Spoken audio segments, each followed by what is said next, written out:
नमस्कार, मी architect Sandeep Joshi, director Prom group. Behind the scene.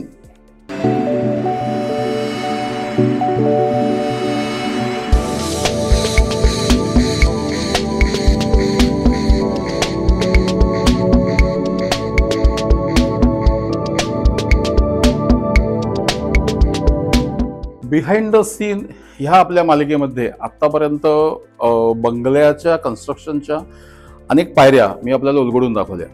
मागचा जो भाग होता त्या मागच्या भागामध्ये आपण काय बघितलं तर त्यावेळेला त्या बंगल्याचं बांधकाम चालू होतं, जे चिऱ्यामध्ये आम्ही करतो, अंतर्गत वॉल, बाह्य वॉल.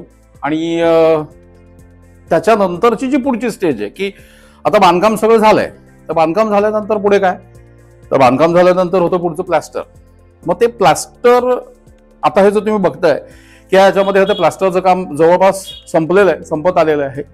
आणि आता याच्यानंतर मग पुढच्या कामाला सुरुवात होईल. पण आता त्याच्यापूर्वी प्लास्टरचं काम करत असताना आम्ही काय करतो किंवा कोणती खबरदारी घेतो या संदर्भातलं थोडं विवेचन. आता मागच्या वेळेला तुम्ही बघितलं की चिऱ्याचं बांधकाम चालू होतं, त्यावेळेला मी तुम्हाला सांगितलं की आतली जी भिंत होती ती साधारण 5 इंचाचा चिरा, बाहेरची भिंत 9 इंचाचा चिरा, आणि मग त्याच्यामध्ये कसं काय प्रिकॉशन्स आम्ही घेतो.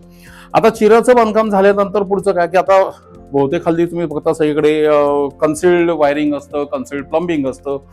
तर मग त्या गोष्टींची जी त्याचं डिझाईन आहे, म्हणजे पूर्ण इलेक्ट्रिफिकेशन डिझाईन हे केलं जातं, त्याचा पूर्ण प्लॅन ऑलरेडी आम्ही आधी केलेला असतो.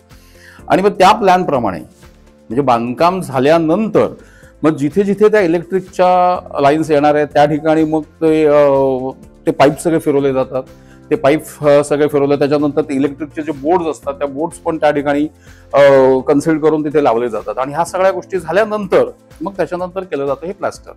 आता हे जे तुम्ही प्लास्टर बघताय तर बऱ्याच वेळा तुम्ही बघितलं असेल की म्हणजे अनेक ठिकाणी की जे एक इंटरनल प्लास्टर आणि एक्सटर्नल प्लास्टर, साधारणपणे एक ट्रेंड असा आहे की इंटरनल प्लास्टरचा जो रेशो असतो तो 1:5, एक्सटर्नल प्लास्टर 1:4.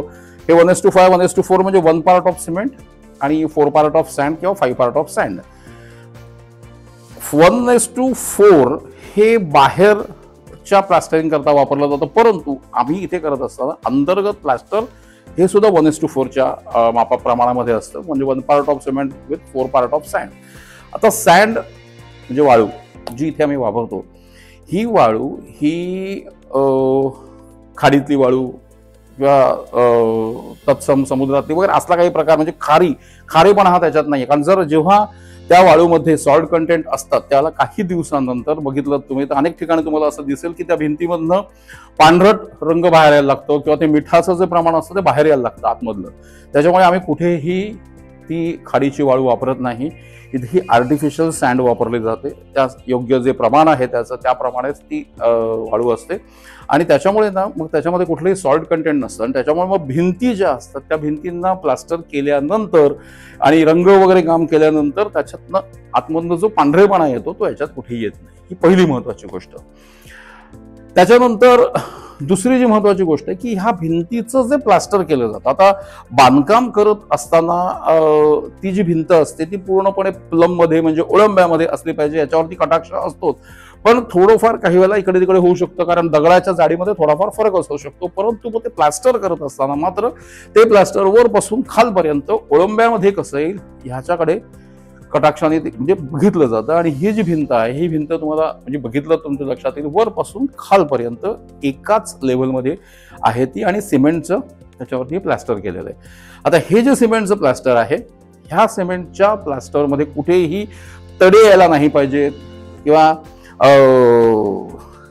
त्याच्यानंतर मग कारण काय जर समजा ते तडे आले तर त्याच्यानंतर येणारा जो पुढे आपण जो कलर मारणार असतो त्यालाही ते क्रॅक्स येतात, तडे जातात. म्हणून प्लास्टर केल्यानंतर कमीत कमी साधारणपणे पुढचे 10 दिवस तरी त्याच्यावरती पाणी मारलं जातं. आता याच्या आतमध्ये काही वेगळे केमिकल कंपाऊंड्स असतात की ज्याच्यामुळे तुम्हाला क्युरिंग हल्ली फारसं करावं लागत नाही. तुम्ही बघत असाल की शहरामध्ये सुद्धा आज इतकं फास्ट कन्स्ट्रक्शन होतं की अगदी जवळपास 5 ते 6 महिन्यामध्ये 8-8, 10-10 मजल्याच्या बिल्डिंग उभ्या होतात. याचं कारण काय की जे कॉन्क्रीटसाठी म्हणजे फार पूर्वापारपासून आपल्याला माहिती की कॉन्क्रीटला क्युरिंग करण्यासाठी तो एक ठराविक वेळ पाणी मारावं लागतं, 20 दिवस पाणी मारावं लागतं स्लॅबवरती. तर तशा गोष्टीची आता फारशी गरज नसते, कारण आतमध्ये केमिकल्स काही टाकलेली असतात की ज्याच्यामुळे ती क्युरिंगची प्रोसेस ही खूप कमी होते. पण तरी सुद्धा इथे आम्ही प्लास्टर केल्यानंतर त्याच्यावरती पुढचे एक 10 दिवस तरी पाणी मारतो की जेणेकरून नंतर त्या भिंतीला तडे येऊ नयेत, प्लास्टरला तडे येऊ नयेत म्हणून. आता जेव्हा हे प्लास्टर केलं जातं त्यावेळेला, आता साधारणपणे जर समजा तुमच्या प्लास्टर करत असताना कोणत्या गोष्टी केल्या जातात, तर ज्या दरवाजांच्या चौकटी असतात किंवा खिडकीच्या जर समजा चौकटी ह्या तुमच्या जर लाकडाच्या असतील तर त्याच वेळेला त्याही तिथे उभ्या केल्या जातात. परंतु इथे कुठेही लाकडाचा वापर नाहीये.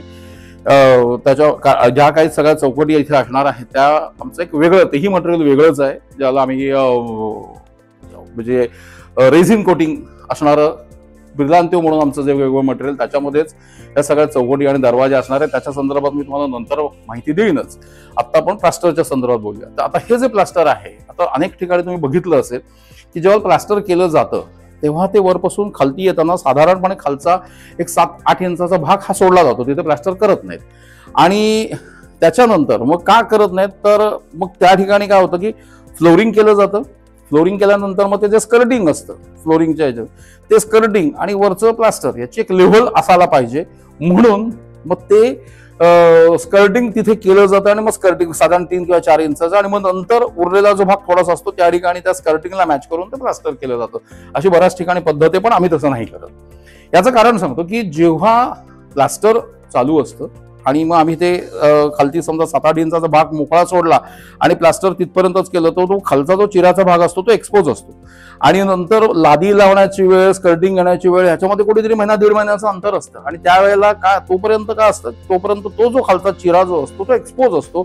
पाण्याचाही त्याच्यावरती मारा होत असतो, कारण सफाई होत असते, लादीचं लावलं म्हणजे लादीचं काम असताना पाणी जात असतं. आणि मग ते ज्या पाण्याने तो खालचा जो चिरा असतो तो ओलसर राहतो. आणि मग नंतर त्याच्यानंतर आपण प्लास्टर केल्यानंतर किती जरी म्हटलं की नाही, ते बाहेरून ते पूर्ण जरी वाढलेलं असेल तरी आतमध्ये तो कुठेतरी चिरामध्ये तो ओलसरपणा असतो. आणि मग तो जो ओलसरपणा आहे तो काही काळानंतर बाहेर येतो. आणि जेव्हा तो बाहेर येतो त्यावेळेला पेंट झालेला असेल तर कुठेतरी तुम्हाला त्या पेंट हा त्या पाण्याने त्याच्यावर थोडंसं, त्याला आपण म्हणतो ना बुरशीसारखं प्रकार, मॉइश्चर, हा त्याच्यामध्ये तिथे तुम्हाला दिसतं. असं बऱ्याच ठिकाणी तुम्ही बघितलं असेल. आणि म्हणून प्लास्टर आम्ही करताना पूर्ण अगदी त्या खालच्या फ्लोअरपर्यंत प्लास्टर होतं. आणि प्लास्टर झाल्यानंतर मग तिथे फ्लोरिंग, आणि फ्लोरिंग झाल्यानंतर त्याच्यावरती स्कर्टिंग लागतं. आता ते जे स्कर्टिंग असतं ते थोडं बाहेर असतं, म्हणजे टाईल्सची जेवढी थिकनेस असते तेवढं बाहेर असतं, पण त्याच्यानी काही नडत नाही. कुठलंही फर्निचरही तुम्हाला ठेवायला काही प्रॉब्लेम येत नाही. पण जो खालचा जो भिंतीचा भाग असतो, जो पाण्यापासून त्याचा बचाव होतो. त्याच्यामुळे अशा पद्धतीने आम्ही हे प्लास्टर करतो. आता हे जे प्लास्टर आहे, ह्या प्लास्टर केल्यानंतर तुम्ही बघितलं असेल की त्याच्यावरती मग जिप्सम म्हणा किंवा निरू फिनिश असा प्रकार इथे नाही आम्ही करतो.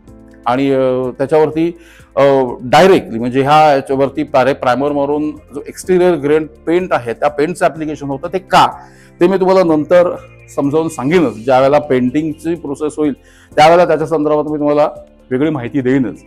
तूर्तास प्लास्टर जे आम्ही करतो ते कशा पद्धतीने करतो ह्याबद्दल मी तुम्हाला माहिती सांगितली.